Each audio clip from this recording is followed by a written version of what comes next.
Hochul of New York and Governor Murphy of New Jersey. And I plan to speak with Governor Wolf of Pennsylvania after last night's devastating storm and floods from Hurricane Ida, the fifth largest hurricane in our history. Record rain fell in these states. New York recorded more rain yesterday, the first day of September, than it usually sees the entire month of September. We saw more than 3 inches of rain per hour fall in Central Park. The United States National Weather Service issued a flood emergency in Manhattan, Brooklyn, Queens, the Bronx, Staten Island, and parts of Long Island last night. This is the first time that such a warning has ever been issued for the city. People were trapped in the subways, but the heroic men and women of the New York Fire Department rescued all of them. They were trapped. We're seeing the same story of devastation and heroism across New Jersey and Pennsylvania as well. For now, 11 people in New York and New Jersey died because of the storm. And I want to express my heartfelt thanks to all the first responders and everyone who's been working through the night and well into the morning to save lives and get power back. There's a lot of damage, and I made clear to the governors that my team at the Federal Emergency Management Agency, FEMA, is on the ground and ready to provide all the assistance that's needed. In fact, our FEMA Director Administrator, Deanna Griswold, was the Chief Federal Response Officer after Superstorm Sandy in 2012. She knows what to do. And last night, at the request of California Governor Newsom, I approved an emergency declaration for California for the Caldor fire, which is burning aggressively toward Lake Tahoe Basin and into Nevada. It's also one of the few fires that has ever burned from one side of Sierra Nevada's mountain range to the other. So far, it's burned more than 200,000 acres. Tens of thousands of people have had to evacuate their homes. The fire is threatening close to 35,000 structures, and more than 4,400 firefighters from the state and my federal team are working to contain and suppress this raging wildfire. The Department of Defense has trained and is deploying additional firefighters to support our ongoing firefighting efforts in California. This disaster declaration will help with evacuation, including sheltering and feeding for those who have been displaced. I want you to know, I've seen these firefighters up close. Their courage is astounding. And they're some of the bravest people I've ever known. And I've known a lot of them. My heart goes out to them. My thanks is an abundant thanks for what they do. Now I want to provide an update on our efforts to help millions of Americans down south recover and rebuild from Hurricane Ida. We've been monitoring this hurricane closely and the devastation it's caused. To date, 6 deaths. About 1 million homes without power in Louisiana and Mississippi. While the catastrophic flooding wasn't as severe as it was during Hurricane Katrina 16 years ago, Ida was so powerful that it caused the Mississippi River literally to change direction, change the flow temporarily.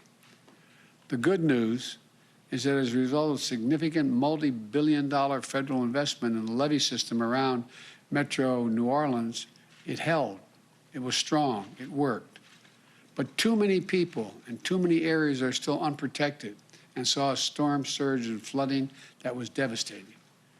We've seen the reports of winds up to 170 miles per hour.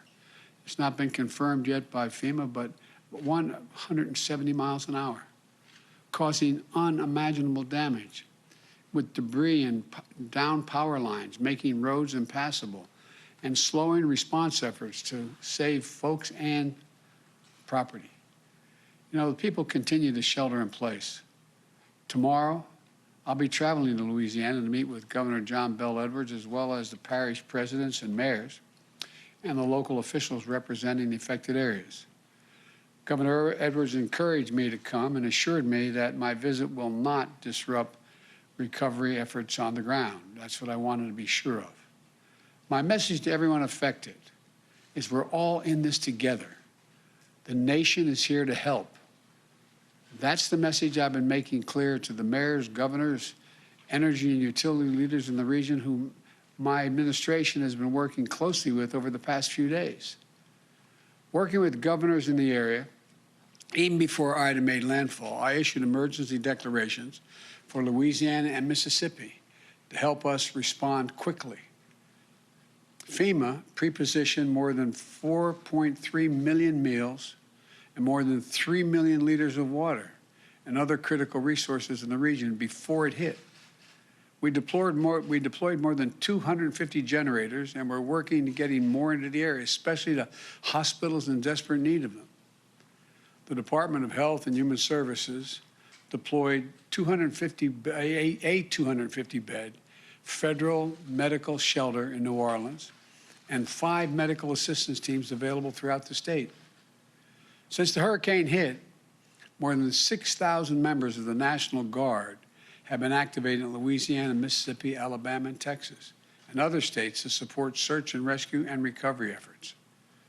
For those who have lost their homes, states have been working with the American Red Cross to open almost 50 shelters across the Gulf Coast.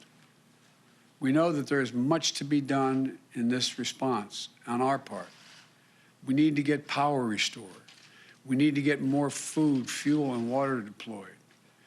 I get hourly updates on the progress from FEMA well into the night, and we'll be working around the clock until the critical needs of the region are fully met, and we will meet them. Even as we tackle the core elements of the disaster response, we're also deploying new tools to help speed this recovery, things that have not been used very much in prior hurricane responses. Working with private companies that own and operate the lifeline infrastructure, like electricity and communications, we've used the latest technology to accelerate restoration of power and cell phone service. It's beginning to get back up, but there's a long way to go.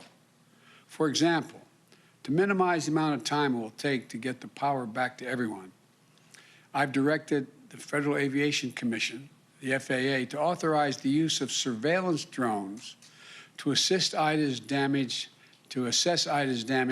to energy infrastructure, while ensuring those flights do not disrupt aerial search and rescue missions. Likewise, I've asked the Pentagon, the Department of Homeland Security, and the Department of Energy to immediately make available any satellite imagery they can help provide in assessing the extent of the damage. Drones and satellites can make the work faster by getting to the places that are most desperately in need. They can identify where the lines are down, map the damage, help get the transmission lines back up and running in all the parishes. But people, hard-working people, do the complicated and dangerous work. There are more than 25,000 linemen and clearance crews from 32 states in the District of Columbia racing to restore power. In Alabama, 2 have died on the job. This is complicated and really dangerous work, but we're moving as fast as humanly possible to get it done. It's important to know that the region hit by Ida is the key center of our nation's oil production and refining infrastructure. That's why we're not waiting to assess the full impact of the storm is going to have on oil production and refineries. We're moving already, quickly, to increase the availability of gas and easing the pressure on gas prices around the country. I've directed the Secretary of Energy, Jennifer Granholm, to use all of the tools at her disposal, including using the Strategic Petroleum Reserve to keep gas flowing to the pumps. In order to get critical supplies to the region to beat the pandemic, I directed the Department of Transportation to renew an energy declaration to provide flexibility on how many hours a truck driver can drive. Most people don't know there's a limitation on the number of hours you can be on the road. The Transportation Department is broadening that emergency declaration to include transportation of gasoline and other types of fuel as well, in addition to medical supplies and food. In addition, the Environmental Protection Agency has approved emergency waivers for Louisiana and Mississippi that will expand the supply of gasoline that can be sold in those states and increase availability at such a critical time. These actions should help reduce the risk of gas shortages and price increases as a result of the hurricane. We also know a lot of people lost cell phone service because their particular carrier's tower went down or got damaged. A few days ago, I asked the Federal Communications Commission, the FCC, and my White House team to work with the cell phone companies to allow customers to use roaming services. So that means that folks in the area should be able to get a signal no matter what carrier they're with. If their one carrier's down, they can roam and use another carrier they're not part of, they're not signed up with. Just think of the sons and the daughters and the moms and dads, the loved ones trying to reach each other, and the feeling of fear, maybe something happened. And it's just because they can't, the cell phone's not working. Think of the millions of people reaching out for help. This is important and it's critical. Now, a lot of private companies and public entities are doing their part. Today, I'm calling on insurance companies not to evade their responsibility to keep the priorities they made to their customers and the promises they made, and help some folks who are hurting. Here's the deal. FEMA is providing critical need assistance, for example, to help with a hotel bill you racked up because you couldn't stay in your home during the hurricane. The Department of Housing and Urban Affairs, HUD, is also offering assistance to families in impacted areas. But right now, we're hearing reports that some insurance companies may deny coverage for additional living assistance expenses unless the homeowner was under a mandatory evacuation order. So people pay their insurance premiums. And they're supposed to get payments from their insurance companies for relocation costs. But insurance companies, in the face of the strongest storm since 1850, say, no, we're not going to pay you what we owe you.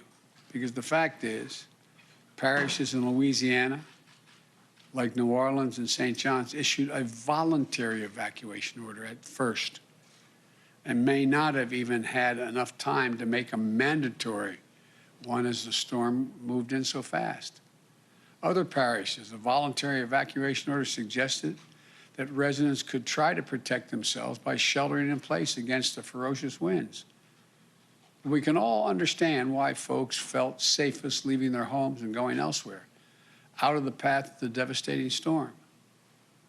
No one fled this killer storm because they were looking for a vacation or a road trip. They were able to stay in a hotel. They left their homes because they felt it was flee or risk death. There's nothing voluntary about that. So I'm calling on the private insurance companies right now, at this critical moment.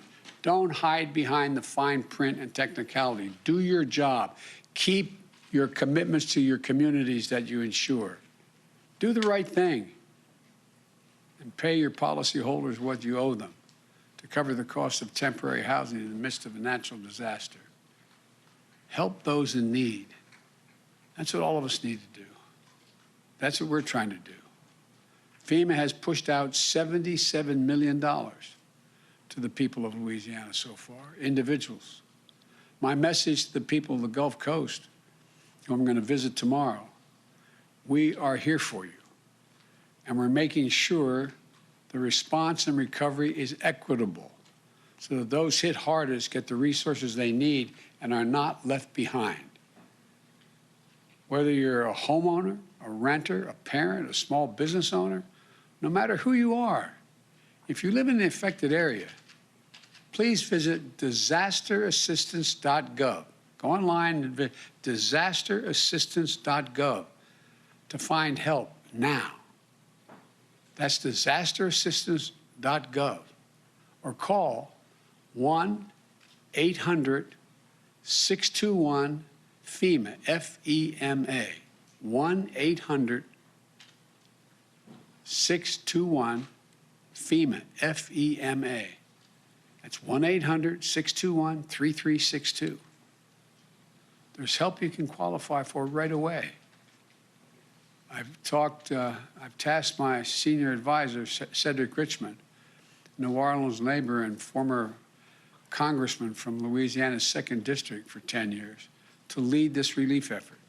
He knows the area, he knows the people, he knows how to get things done, and he knows they get things done when local, state, and federal level are all working together alongside the private sector. The people of Louisiana and Mississippi are resilient and resourceful. We're going to stand with you for as long as it takes to recover and allow you to rebuild.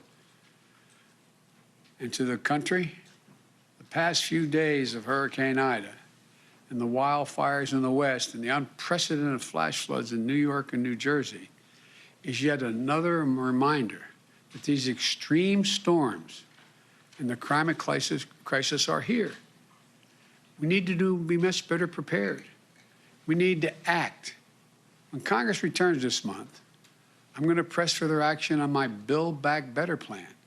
That's going to make historic investments in electrical infrastructure, modernizing our roads, bridges, our water systems, sewer and drainage systems, electric grids and transmission lines, and make them more resilient to these superstorms and wildfires and floods that are going to happen with increasing frequency and ferocity. We're reminded that this isn't about politics. Hurricane Ida didn't care if you were a Democrat or a Republican, rural or urban. Its destruction is everywhere. And it's a matter of life and death, and we're all in this together. This is one of the great challenges of our time. But I'm confident we'll meet it. We're the United States of America. And there's simply nothing, you've heard me say it before, nothing beyond our capacity when we work together. So for all those who are still in harm's way, or all those struggling to deal with the aftermath of these storms and fires, say, God bless you. Keep the faith. Everyone working day and night to look out for their fellow Americans is what this is about. And we're going to get this done. Thank you. Mr. President, just one question on funding, sir. President Biden addressing the breadth of natural disasters across the U.S., from fires in California to the devastating impact of Ida from the south through the northeast, which was hit with record rains and flooding overnight. NBC's Ann Thompson is in Midtown Manhattan, the city under a state of emergency. What can you tell us, Ann? Chris, 9 people are dead here in New York City from last night's biblical rains and the flash floods they created. New York City's subway system flooded last night, and today it is still not back to full service.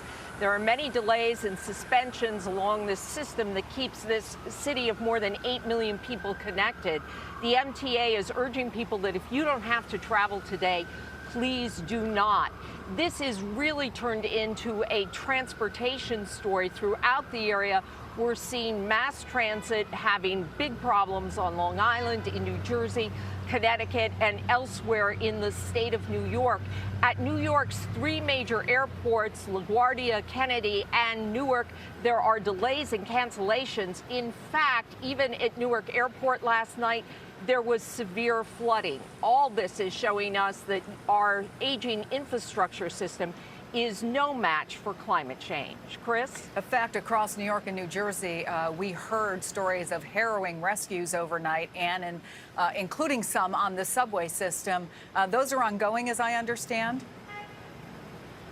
Yeah, the New York City Fire Department, Chris, says it has rescued literally hundreds of people, not just from the subway system, but from roadways and from buildings. I can tell you the traffic on the east side of New York City was snarled earlier today because the FDR, a major thoroughfare, the FDR Drive was closed because of flooding. It runs right along the East River.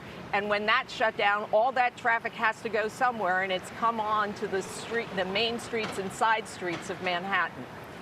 Ann Thompson in New York City for us. Thank you for that. Now to the south, where Ida hit as a Category 4 hurricane, of course, on Sunday. Morgan Chesky is in New Orleans for us. We just heard the president addressing the complications of getting power back on, that unrelenting heat. I see the workers are right behind you. Yeah, Chris, good afternoon. And we do know that there are some reassuring things that the president said that folks here in Louisiana should take solace in. But the question here, will the help arrive fast enough? You can see they are repairing lines as fast as possible. But despite having about 100,000 people regain power over the last 48 hours here in Louisiana and in neighboring Mississippi, there are upwards of 900,000 more that are still facing brutal summer temperatures here, and they do not have a definite timeline on when that power will be restored. In the meantime, we are seeing growing lines, Chris, for gas, for water, for ice, for food, as people try to go day by day now in the aftermath of Ida. This separate disaster playing out. Even people who didn't suffer necessarily storm damage when that hurricane made its way through, packing those powerful winds, are now left struggling to make it 24 hours at a time. You heard the president say they are sending medical personnel, they are sending resources down here to help some of those hard-hit areas, and of course that focus being on the power grid. Hurricane Ida knocking down 8 transmission lines and what's being called a catastrophic power failure. Governor John Bel Edwards telling me yesterday that has to be a priority going forward, to reinvest in that, to somehow reinforce it, weatherize it, in hopes of keeping that from happening again, because as we know in Louisiana, the next hurricane is always just around the corner. Chris? Thank you so much, Morgan Chesky. Let me go back to White House correspondent Jeff Bennett. And one of the last things we heard the president say is this is not about politics. You've got to get these people back into a safe situation. Having said that, there is still a fight on Capitol Hill. Money for infrastructure. This is going to punctuate for a lot of people who support putting money into infrastructure just why that money is needed. Right, Chris, and you heard the president say there that this ongoing climate crisis means that lawmakers should act and get behind what he calls his Build Back Better plan. We expect the House to vote on this Senate-passed infrastructure bill by the end of the month, by the end of September. But there's an additional bill, $3.5 trillion, that's how much this proposal is for, that would address resilient climate infrastructure. And that's one of the things that you can expect to hear Democrats talk more about, especially now as this administration faces a string of simultaneous natural calamities. You've got raging wildfires in the west, you've got the aftermath of Ida along the Gulf Coast, and then in the northeast, this excessive flooding all happening at the same time, Chris. Jeff Bennett, our White House correspondent, thank you so much for that. Of course, there are a lot of federal agencies who will be involved in that. You heard the president mentioning FEMA, HHS, the Department of Housing and Urban Development, the Environmental Protection Agency, as folks across the country are feeling the effects of these natural disasters. We'll have much more tonight on NBC Nightly News. I'm Chris Chansing, NBC News, New York.